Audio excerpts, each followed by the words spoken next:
जिनकी प्रतिमा इतनी सुंदर, वो कितना सुंदर होगा, वो कितना सुंदर होगा। नाम है तेरा तारणहारा, कब तेरा दर्शन होगा। की बोले पार्श्वनाथ भगवान की, बोले आचार्य शिरोमणि विद्यासागर जी महाराज की, बोले गुरुदेव पुलक सागर जी महाराज की जय।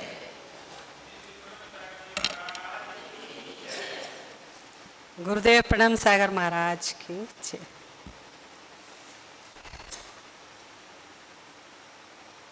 सभी पुण्य को कैसे गाढ़ा करें? आचार्य श्री का शब्द है गाढ़ा करना, मुझे बड़ा अच्छा लगता है। पुण्य को गाढ़ा कैसे करें? हम लोग सभी पूजा करते हैं, पाठ करते हैं, सभी को पता है पूजा और दान हमारा मुख्य कर्तव्य है श्रावक का, लेकिन हम उसमें पूरी तरह इन्वॉल्व नहीं हो पाते। क्यों नहीं हो पाते? कि हम क्रियाओं में ज़्यादा उलझ जाते हैं। तो क्रियाओं ना उलझ करके हम भावों को कैसे भगवान से जोड़ें? 5 आराधनाओं के द्वारा हम भगवान से जुड़ सकते हैं। कौन कौन सी आराधना? सबसे पहले देव दर्शन और अभिषेक, पूजा, स्तुति और स्मरण।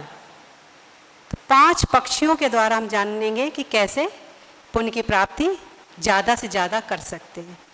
सबसे पहले है देव दर्शन। तो मछली जो है अंडे देती है पानी में, लेकिन उसकी निगाहें कहाँ रहती हैं? अंडे के ऊपर रहती हैं। तो अंडे से जो उसकी निगाहों से निकलने वाली रेज हैं वो अंडे को सेती हैं, उससे अंडे का विकास होता है। इसी तरह जब हम देव दर्शन करते हैं तो उनसे निकलने वाली रेज मंदिर में, लोग कहते हैं ना घर में ही कर लो, लेकिन मंदिर में जो पुण्य मिलेगा वो घर में वो उतनी प्राप्ति पुण्य की नहीं हो सकती, वो रेज घर में हमें नहीं मिलेंगी। तो यहाँ के जो पूरे वातावरण में रेज होती हैं वो हमें शरीर को स्वस्थ भी रखती हैं और सुखी भी रखती हैं, शांति भी प्रदान करती हैं। तो इसी तरह दूसरी आराधना क्या है? अभिषेक। अभिषेक से कैसे पुण्य की प्राप्ति ज़्यादा से ज़्यादा कर सकते हैं? आजकल देखते हैं यहाँ पर भी बड़े बुजुर्ग ही हैं, यंग बच्चे नहीं जुड़ते। तो उनको समझाना होगा, जिस तरह से मुर्गी है या मोरनी है अंडे देती है, उसके ऊपर बैठती है, स्पर्श के द्वारा अंडे का विकास होता है। ऐसे ही भगवान का जब हम स्पर्श करते हैं तो हमारे अंदर रेज आती हैं और हमारे मन को शांति प्रदान करती हैं, खुशी प्रदान करती हैं। सभी लोग खुश चाहते हैं, सुख चाहते हैं सभी। तो मेन चीज़ क्या है कि हम मंदिर में आते ही लगता ही होगा, जो जो आते हैं उन्होंने अनुभव किया ही होगा कि मंदिर में आते ही हमें खुशी मिलती है, शांति मिलती है, संतुष्टि मिलती है, और घर में जाते ही अपोजिट हो जाते हैं। तो इस तरह से स्पर्श के द्वारा तो बच्चों को लगाना है, यंग बच्चों को लगाना है। मैं और जगह भी मैंने यही कहा, देख रही हूँ हर जगह यही शिकायत आती है कि बड़े लोग इतने कानून करते हैं, इसलिए हम लोग अभिषेक करने नहीं जाते। 1-2 बार जाते हैं, मुश्किल से कभी बर्थडे हो गई, ये हो गई। यहाँ तक कि देखती हूँ कईयों से सुना, अभी हम लोग सारे मंदिर में ये जानकारी कर रही थी क्यों नहीं आ पा रहे हैं बच्चे।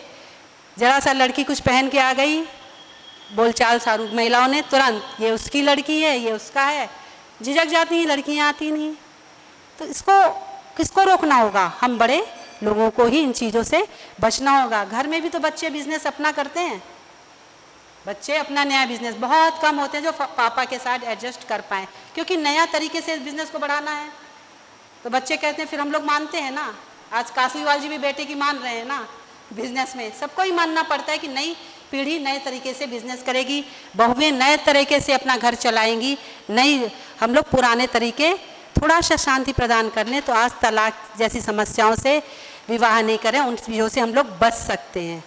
ठीक है। तीसरी जो स्पर्श से बताया कि उसी तरह से हम लोग भी पुण्य की प्राप्ति ज़्यादा से ज़्यादा कर सकते हैं। महिलाएं नहीं कर सकती, लेकिन अभिषेक देख कर भी उस समय जो ऊर्जा है वो सारे दिन एनर्जी वो नहीं प्राप्त कर सकते जो अभिषेक के समय एनर्जी प्राप्त होगी।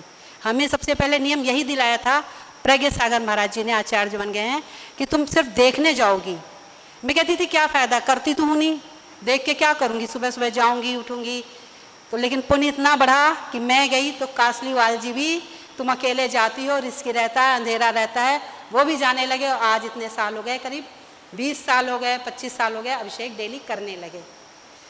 तो अभिषेक की महत्ता, इनके चोट लगी थी दिमाग में। मैं सिंपल चीज़ें बता रही कैसे मैंने पुण्य को समझा और अपने को धर्म में आगे बढ़ाती गई। तो वो चीज़ें सुनोगे तो आपको भी गृहस्थी में आराम मिलेगा और सुख की प्राप्ति कैसे हम आगे बढ़ सकते हैं। तो इनके दिमाग में चोट लगी थी, गिर गए थे मोबाइल से, तो उस समय तो कहा गया पूरा ऑपरेशन होगा दिमाग का। लेकिन मुझे इतना विश्वास था कि ये मूर्ति डेली अभिषेक करते हैं और मूर्ति सिर पे रखते हैं डेली अभिषेक, इनको इतनी ज़्यादा समस्या नहीं हो सकती। उसका बताती हूँ, जो गिरे थे तो इनके दिमाग में उस समय कोई ब्लॉकेज हो रहा था। गिरने से वो ब्लॉकेज जो इलाज हुआ ना, ऑपरेशन तो हुआ ही नहीं, इलाज हुआ, उससे वो ब्लॉकेज भी सही हो गई।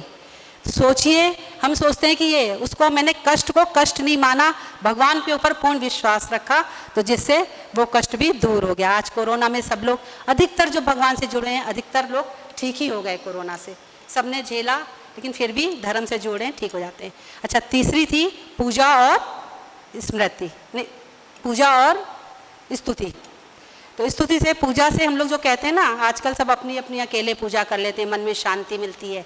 पहले क्या होता था, पूजा सामूहिक, एक पूजा सामूहिक होती थी। जेंट्स लोग खड़े होते थे, लेडीज बैठ के, सारे लोग सामूहिक। यहाँ होती है ऐसी? नहीं होती। हम लोग ने, सब ने अपने अपने अनुसार नियम बना लिए वो चीज़ें। अरे एक दिन भोजन रोज करना है, कब मोक्ष जाओगे? डेली पूजा चाहिए, डेली।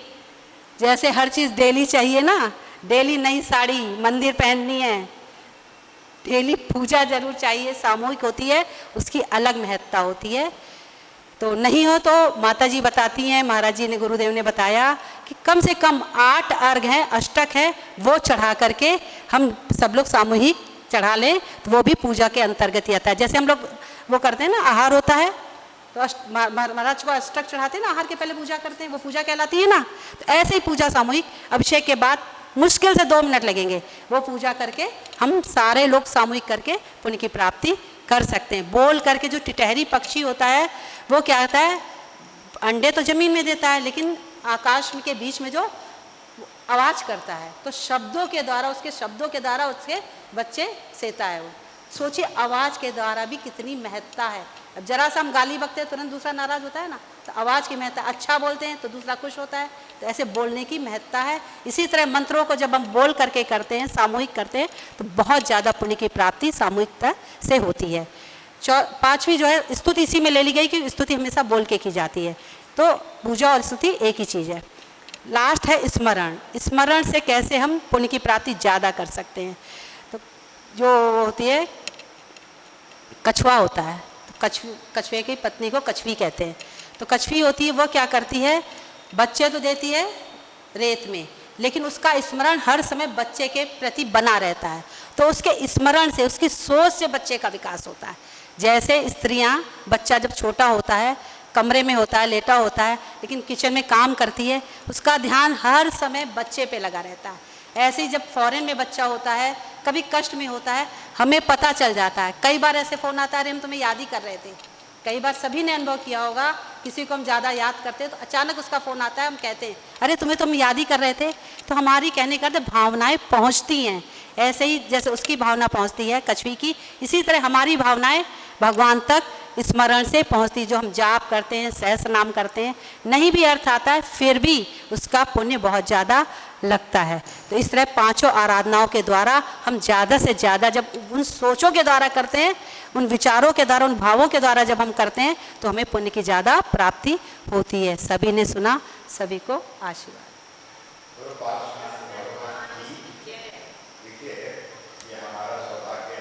पूरे प्राणपण के साथ नमोकार का स्मरण करेंगे। नमो अरिहंताड़म, नमो सिद्धाड़म, नमो आयरियाड़म, नमो वज्जायाड़म, नमो लोए सव्वसाहुड़म।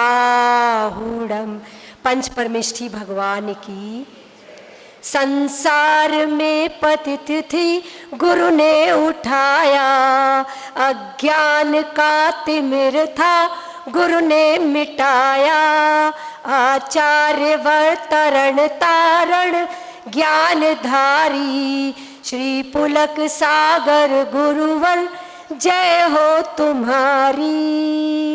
बोलिए परम पूज्य भारत गौरव जिन शरणम तीर्थ प्रणेता मनोज्ञ आचार्य राष्ट्रसंत प्रखर वक्ता मम गुरुदेव आचार्य श्री पुलक सागर जी महाराज की, अहिंसा परमो धर्म की।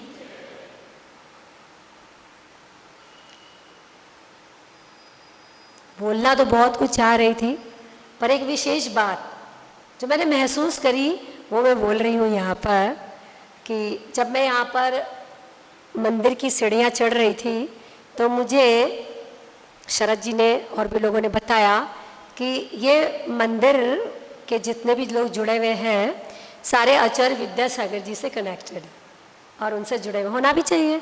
आचार्य पुलक सागर जी महाराज श्री कहते हैं कि इस पंचम काल में आचार्य श्री विद्यासागर जी जैसा संत होना बहुत मुश्किल है, ऐसा आचार्य पुलक सागर जी कहते हैं। क्योंकि पहले उन्होंने ही उन विद्यासागर जी पास ही गए थे और उन्होंने ब्रह्मचर्य व्रत उनसे ही लिया था, और उनके गुरु आचार्य पुष्पदंत सागर जी महाराज भी आचार्य विद्यासागर जी के ही शिष्य रहे हैं।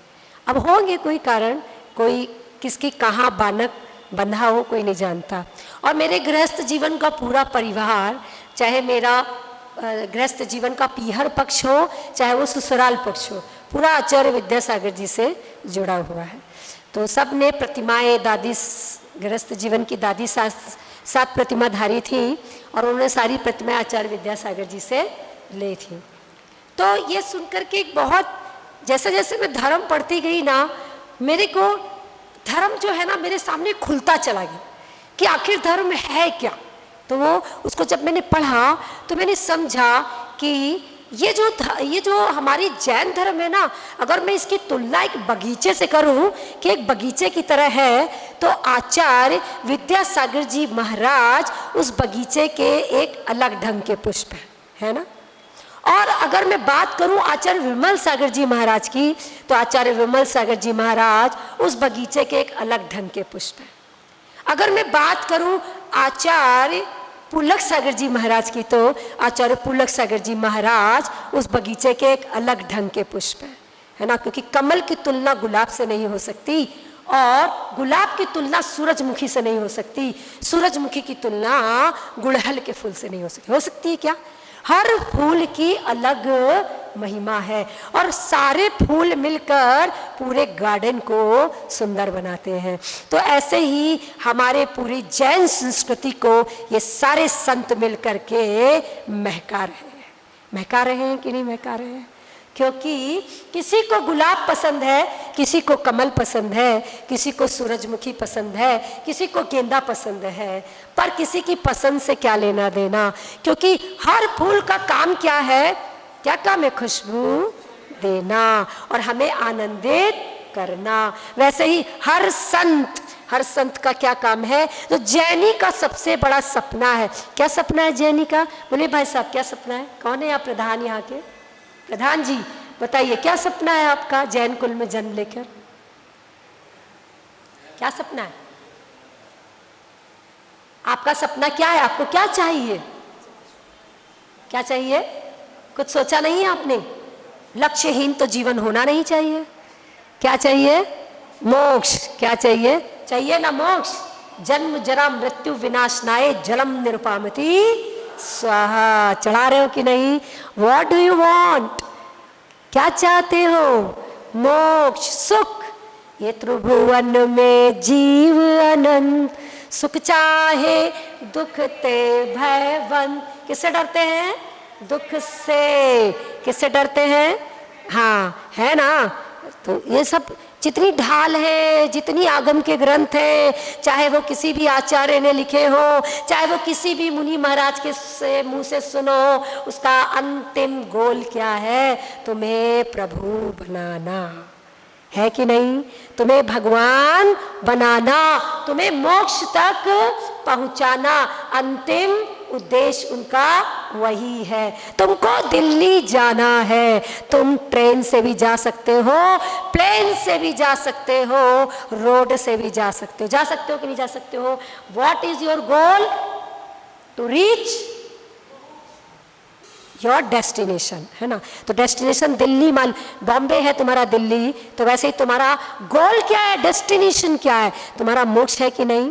तो ये कोई फर्क नहीं पड़ता तुम कौन से महाराज से वहां तक पहुंच रहे हो। हमारे लिए तो वंदनीय आचार्य विद्यासागर जी भी हैं, हमारे लिए वंदनीय आचार्य पुष्पदंत सागर जी भी हैं, हमारे लिए वंदनीय आचार्य पुलक सागर जी भी है, हमारे लिए वंदनीय मुनि श्री प्रणम्य सागर जी भी हैं, क्योंकि सब हमें पहुंचाते कहाँ है, प्रभु चरणों में, है ना। हमें सम्यक की प्राप्ति कराते हैं। और जो तुमको सम्यक की प्राप्ति ना कराए, चाहे वो गुरु हो, चाहे वो धर्म हो, चाहे वो शास्त्र हो, और चाहे वो देव हो, वो तुम्हारा देव शास्त्र गुरु नहीं हो सकता है कि नहीं, ऐसा है ना। ठीक, सब समझते हो ना। अच्छा बताओ, कौन नहीं जानता? तुम जानते हो ना, शरीर अलग है और आत्मा अलग है। कौन नहीं जानता? हाथ उठाओ, किसको नहीं मालूम? भाई साहब, किसी को नहीं मालूम? सबको मालूम है ना, शरीर अलग है और आत्मा अलग है। एवरीबडी, कोई भी धर्म वाला, हर धर्म वाला जानता है कि शरीर अलग है और आत्मा अलग है। लेकिन क्या मानता है? क्या बोलो, मानते हो? मानते हो आप? मानते होते तो यहाँ आकर के बैठ गए। यहाँ भी आकर के वे पूरी तरह से नहीं मान पा रहे हैं, क्योंकि द्रव्य क्षेत्र काल भाव हमको मिला ही नहीं है वैसा जो हमको उसमें बांध कर रख सके। पंचम काल है, न सहनन है, न क्षेत्र है, न काल है। तो क्या करे प्रभु? तुझे पाने के लिए क्या करूं मैं कि तेरे चरणों में मेरा जीवन बीते। उद्देश्य है कि नहीं। एक छोटी सी कहानी बोलती हूँ। एक जेलर था। कौन था? जेलर, है ना। वो एक दिन सभी कैदियों से खुश हो गया कि मेरे जेल में रहने वाले सभी कैदी बहुत अच्छे हैं, क्या करूं मैं। तो जेल के अंदर गया, उसने कैदियों से बोला कि कोई भी तुम्हारी एक इच्छा बोलो, मैं पूरी कर दूंगा। जो तुम बोलोगे मैं पूरी कर दूंगा। ऐसा? अरे ठीक है, ऐसा ठीक है, जैसा बोलो मैं पूरी कर दूंगा, बोला इसने। तो क्या हुआ कि पहले कैदी से पूछा तुमको क्या चाहिए, तो उसने क्या बोला कि मुझे क्या करूं, बहुत गर्मी लग रही है इस जेल में, मुझे क्या दे दो, एसी लगा दो, उसने बोला। जेलर ने कहा डन, हो जाएगा। दूसरे जेलर से कैदी से पूछा तुमको क्या चाहिए, तो उसने कहा यहाँ का टॉयलेट बाथरूम अच्छा नहीं है, बहुत गंदगी है, मेरा जी घबराता है, दिन भर में 3-4 बार जाना पड़ता है, आप उसको सही करा दो। तीसरे कैदी से पूछा तुमको क्या चाहिए, बोले यार खाना पीना अच्छा नहीं मिलता, खाली दाल रोटी मिलती। क्या मिलती है? खाली दाल रोटी मिलती है। तो क्या दूं? तो बोले तो क्या करो, बोले यहाँ पर थोड़ा सा एक सब्जी वब्जी एक आध मीठा बनवा दीजिए, जरा मन खुश हो जाए खा करके। जेलर ने कहा डन। उसके बाद चौथे से पूछा तुमको क्या चाहिए, बोले नींद नहीं आती है, गद्दा वद्दा बढ़िया लगा दीजिए। तो जेलर ने कहा डन। फिर जेलर बहुत जोर से हंसा, उसने कहा अरे मूर्खो, मैं तुमको बोलने आया था कि एक इच्छा पूरी कर दूंगी, तो तुम में से किसी ने क्यों नहीं बोला कि जेल से बाहर निकाल दो। जेल से बाहर छोड़ सकते थे, किसी ने भी इच्छा जाहिर नहीं की। तो क्या वैसे ही कैदी हम नहीं है?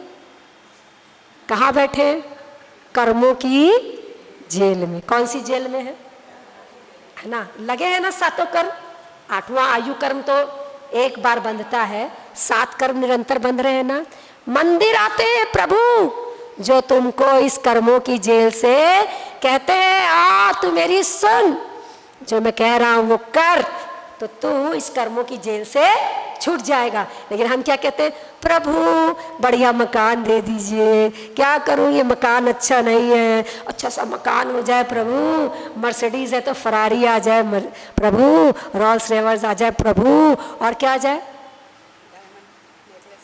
डायमंड का नेकलेस आ जाए, बच्चा मेरा अच्छा हो जाए, पोता हो जाए मुझे, मेरी बहू अच्छी आ जाए, मेरा बच्चा पढ़ लिख के बड़ा आदमी बन जाए। यही सब मांगते हो कि नहीं मांगते हो? बोलो, यही सब डिमांड है कि नहीं? जबकि प्रभु क्या कह रहे हैं, अरे मैं तुझे इस जेल से छुड़ा करके अनंत सुख की प्राप्ति करा सकता हूँ। लेकिन हम मांगते हैं क्या? हम क्या मांगते हैं? यही छोटी मोटी डिमांड। और जबकि प्रभु की भक्ति से, प्रभु की बात मानने से हम 3 लोक के नाथ बन करके उनके समकक्ष बैठ सकते हैं कि नहीं? हम आचार्य विद्यासागर जी महाराज पास, आचार्य पुलक सागर जी महाराज पास जाते हैं और क्या बोलते हैं कि आशीर्वाद दे दो महाराज जी, मेरा सब कुछ अच्छा चलने लगे, क्या करूं, बहुत बीमारी है, दूर हो जाए। अरे तेरी ये बीमारी तो इस शरीर के साथ है, असली बीमारी तो क्या है? जन्म, जरा और मृत्यु। उसको दूर करने की बात कर। क्यों बात कर रहा है छोटी मोटी बीमारी की? मैं आपसे प्रश्न करती हूं कि अगर तुम्हें गरीबी मिल रही है, कैंसर मिल रहा है, लेकिन सम्यक दर्शन मिल रहा है उसके साथ, दूसरी तरफ तुमको क्या मिल रहा है? एकदम स्वस्थ शरीर मिल रहा है, लेकिन साथ में मिथ्यात्व मिल रहा है, दोनों में से कौन सी चीज पसंद करोगे? क्यों? कैंसर मिलेगा, कैंसर मिलेगा, फिर क्यों चाहिए तुमको? तो अच्छा शरीर चाहिए, गाड़ी घोड़ा बंगला चाहिए, है ना, वो सब मिलेगा, लेकिन साथ में मिथ्यात्व मिलेगा। क्या चाहिए बोलो? क्या चाहिए? जोर से बोलो, डरते क्यों? अंदर से चाहिए, अंदर से चाहिए है तो बीमारी का रोना मत रोना, वो तो पूर्व जन्म के कर्म की वजह से आएगी। निदत्त निकाचित कर्म जब तीर्थंकर को नहीं छोड़ते तो हमारी तुम्हारी क्या बिसात। हम कौन से खेत की मूली है? मूली क्या, मामूली भी नहीं है। समझ में आ रहा है? तो बीमारी तो लगेगी, तो बीमारी में रोना मत रो, है ना। क्या कहो भगवान से, हे भगवान मुझे कुछ भी हो जाए, बस तेरे, मेरा हृदय तेरे चरणों में और तेरे चरण मेरे हृदय में रहे भगवान। हर जन्म में तू ही मुझे मिलना चाहिए। जब तक मुझे निर्वाण नहीं हो तब तक मुझे तेरे सिवा कुछ नहीं चाहिए। एक आदमी, एक शिष्य था, वो गुरु के पास गया और गुरु से बोला कि हे भगवान, गुरुदेव मुझे मोक्ष चाहिए। गुरुदेव ने कहा चाहिए तुझे मोक्ष? बोले हाँ चाहिए मुझे मोक्ष। बोलते अच्छा ठीक है। रोज बोले। एक दिन गुरु उसको नदी के पास ले गए, बोले चल नहा। नहाने लगा, गुरुदेव ने उसकी कॉलर गर्दन पकड़ी और नदी में डुबोई तो 2 मिनट तो डूबा रहा। अब छटपटाने लग गया, सांस ही नहीं ले पा रहा, जोर से छटपटाया। अरे निकालो, गुरुदेव निकाल ही नहीं रहे थे, उसको दबा के रख रखा था। उसने जोर से गुरु को धक्का दिया और बाहर आ गया। गुरुदेव ने क्या हुआ? तो बोलने लगे अरे गुरुदेव आप तो मुझे मार ही देते, मैं अंदर डूबा रहा था, मार देते, आप क्या करते? तो मुझे तो कुछ नहीं दिखा, मैंने तो आपको भी धक्का दे दिया। तो बोले जिंदगी के लिए छटपटाहट थी ना, वैसी छटपटाहट जब प्रभु से मिलन की, जब प्रभु बनने की हो जाए ना तुझे, तो सब गुरु सबको छोड़ के वो छटपटाहट पैदा कर। जिस दिन तुझे मोक्ष की वो छटपटाहट पैदा होगी, उस दिन तुझे प्रभु मिल जाएंगे। क्योंकि प्रभु कहीं नहीं है, प्रभु तुम्हारे अंदर बैठे हुए। हर आत्मा क्या है? भगवान आत्मा है, खाली उसको जगाने की देर है। तो क्या करना है तुमको? अपनी आत्मा को जगाना है ना। तो एक चीज कह के अपनी बात को विराम दे रही हूं कि तुम प्रभु दर चलो, कोई बात नहीं, क्योंकि प्रभु बनने के लिए प्रभु कहते हैं तुम्हें क्या लेना पड़ेगा। देखो समय सार की, विद्यासागर जी की लाइन है, समय सार की बातें करना बहुत आसान है, क्योंकि बातें कहाँ से होती हैं? यहाँ से और यहाँ। कहाँ से होती हैं बातें? बस बात को विराम, थोड़ी सी देर, 5 मिनट, है ना। तो बातें या तो यहाँ से होती हैं और ये यहाँ से। तो समय सार की बातें करना बहुत ही आसान है, क्योंकि वो किसका विषय है? ज्ञानावरणी का। किसका विषय है? ज्ञान। उसके 6 ऑप्शन से तुम कर सकते हो। लेकिन चरना नियोग छट्टी का दूध याद दिलाता है। अच्छा, मैं नहीं कह रही, सुना है ना आपने आचार्य विद्यासागर जी महाराज को, है ना। तो ये कौन कह रहा है? आचार्य विद्यासागर जी महाराज, आचार्य प्रमाण सागर जी महाराज, आचार्य पुलक सागर जी गुरुदेव क्या कहते हैं? समय सार की बातें करना बहुत आसान है, लेकिन चढ़ना नियोग करना, छट्टी का द्रव्या नियोग बहुत आसान है, बातें करना समय सार, चढ़ना नियोग छट्टी का दूध याद दिलाता है। एक प्रतिमा लेने में ऊपर नीचे हो जाते हैं, होते हैं कि नहीं होते हैं? तो बहुत टफ है वो। तो हमारी यात्रा कहाँ से शुरू होती है? सम्यक दर्शन बगैर चारित्र के सक्सेसफुल होने वाला इस पंचम काल में नहीं है, क्योंकि संसार में इतने सुख बिखेरे हुए हैं ना, इंद्रिय सुख, विषय भोग, कि हम सम्यक दर्शन को एक तरफ रख देते हैं और घर जाते ही भूल जाते हैं और उन विषय भोगों में लग जाते हैं। तो चरणानुयोग की तरफ हमें ध्यान जरूर देना चाहिए। तो मैं एक बात बता रही थी, हम लास्ट बात कह रही हूँ कि हम मंदिर प्रतिदिन जो भगवान की दर्शन पूजा करते हैं ना, उससे हमारे पापों का, जो डेली पाप करते हैं उसका नाश होता है। लेकिन हम भगवान के पंच कल्याणक मनाने मंदिर में आते हैं। क्या आपको मालूम है कैसे मनाते हैं? मालूम है आपको भाई साहब कैसे मनाते हैं पंच कल्याणक? बता के जा रही हूँ, है ना, तो बताती हूँ। जब आप मंदिर आते हो, देखो आपकी ये वेदी के आगे ये बनी हुई ना चारों परिकर, तो यानी वो परिकर किसने बनाया है? वो क्या है? वेदी के अंदर का हिस्सा क्या है? गर्भगृह है ना। और आप मंदिर आते हो, जब मंदिर का अगर दरवाजा बंद है, यानी भगवान कहाँ है? तो तुमने भगवान का क्या मनाया? बोलो भगवान के गर्भ कल्याणक महोत्सव की। फिर तुमने अंदर आकर के जैसे ही दरवाजा खुला, घंटा बजाया, जो 12.5 करोड़ वाद्य यंत्रों का प्रतीक है, यानी तुमने भगवान का क्या मनाया? क्या कहा? भगवान का जन्म हो गया है। फिर भगवान को पांडुशिला पर विराजमान किया और अभिषेक किया, यानी कौन सा कल्याणक मनाया? जन्म कल्याणक। बोलो भगवान के जन्म कल्याणक महोत्सव की जय। फिर उसके बाद तुमने भगवान का परिमार्जन किया और वेदी पर विराजमान कर दिया और भगवान ध्यानस्थ हो गए। और तुमने क्या किया? 3 परिक्रमा लगाई और पूजन की। भगवान का कौन सा कल्याणक मनाया? तप कल्याणक। बोलो भगवान के तप कल्याणक महोत्सव की जय। उसके बाद तुमने बैठ के भगवान की जिन वाणी, जो भगवान की वाणी है, पढ़ी या तुमने गुरुओं के मुख से सुनी, तुमने भगवान का कौन सा कल्याणक मनाया? जन्म कल्याण, ज्ञान कल्याणक। बोलो भगवान के ज्ञान कल्याणक महोत्सव की।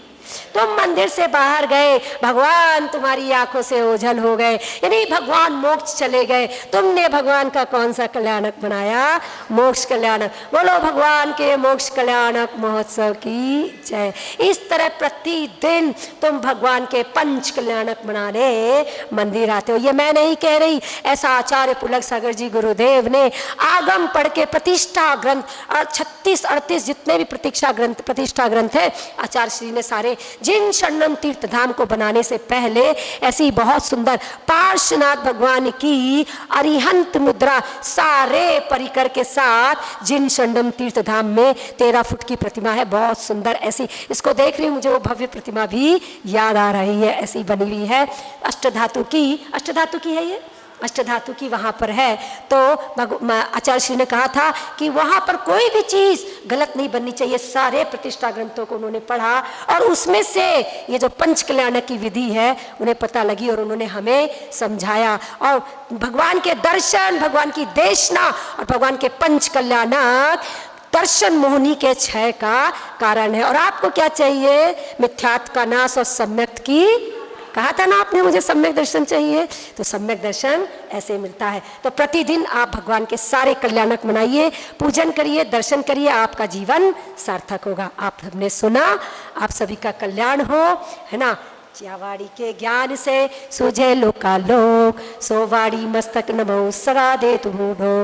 हे जिनवाड़ी भारती तो हे जपो दिन रैन, जो तेरी शरणा गए।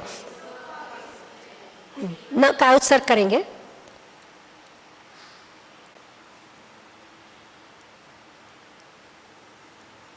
बोले द्वादशांग जिनवाणी माता की जय। सभी हंस के कस के मुस्कुरा के आपस में जय जी।